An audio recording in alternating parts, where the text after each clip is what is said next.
Assalamualaikum warahmatullahi wabarakatuh. Hai. Berjumpa lagi dengan Syana di channel One Little Storyteller. Apa kabarnya teman-teman hari ini? Tetap semangat dan ceria ya teman-teman untuk menikmati akhir pekannya bersama keluarga. Dalam video Syana kali ini, Syana akan bercerita tentang kisah Nabi Sulaiman alaihi salam. Yuk kita simak ceritanya.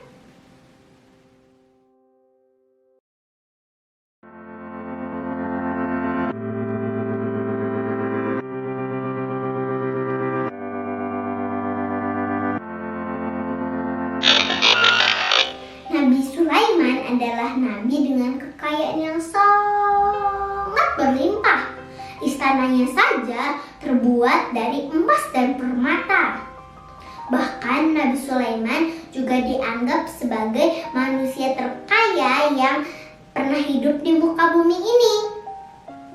Nabi Sulaiman adalah anak dari Nabi Daud alaihissalam yang hidup di kalangan Bani Israel.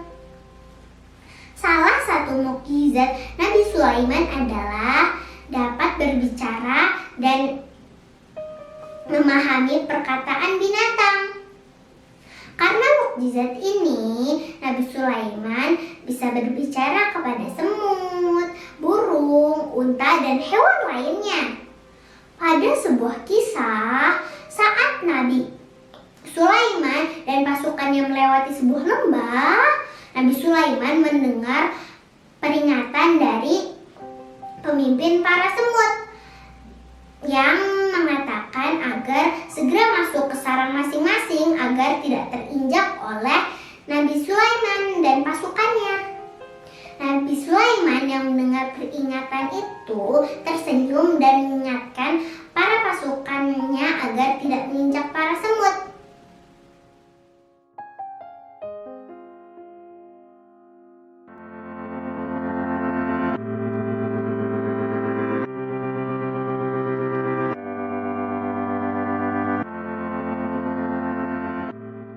Pada masa Nabi Sulaiman alaihissalam, tersebutlah sebuah negeri yang dipimpin oleh Ratu Balqis.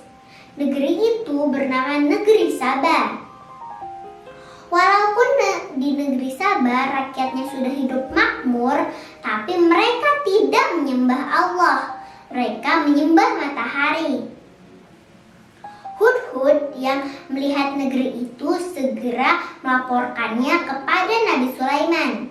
Nabi Sulaiman pun menuliskan surat untuk Ratu Balqis. Hudhud pun mengantarkan surat itu ke kerajaan Ratu Balqis. Isi dari surat itu adalah Nabi Sulaiman mengajak Ratu Balqis dan rakyatnya agar kembali menyembah Allah Subhanahu wa Ta'ala.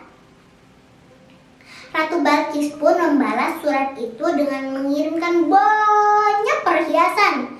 Tapi perhiasan-perhiasan itu ditolak oleh Nabi Sulaiman karena Nabi Sulaiman sudah mendapat lebih banyak kekayaan dari Allah Subhanahu wa Ta'ala daripada kekayaan yang dimiliki oleh negeri Saba. Ratu Balqis bersama pasukannya pun bersiap pergi ke kerajaan Nabi Sulaiman.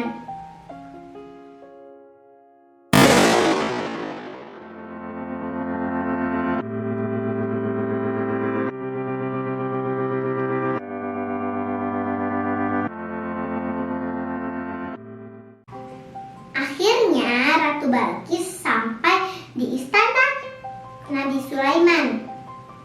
Betapa terkejutnya Ratu Balqis melihat kemewahan istana Nabi Sulaiman. Hal inilah yang akhirnya membuat Ratu Balqis mau menerima ajakan Nabi Sulaiman untuk beriman kepada Allah. Nah, demikian ya teman-teman ceritanya. Semoga kita bisa meneladani kisah beliau untuk selalu bertakwa kepada Allah walaupun kita sudah memiliki harta yang banyak. Semua rizki dan harta yang kita punya berasal dari Allah Subhanahu wa Ta'ala.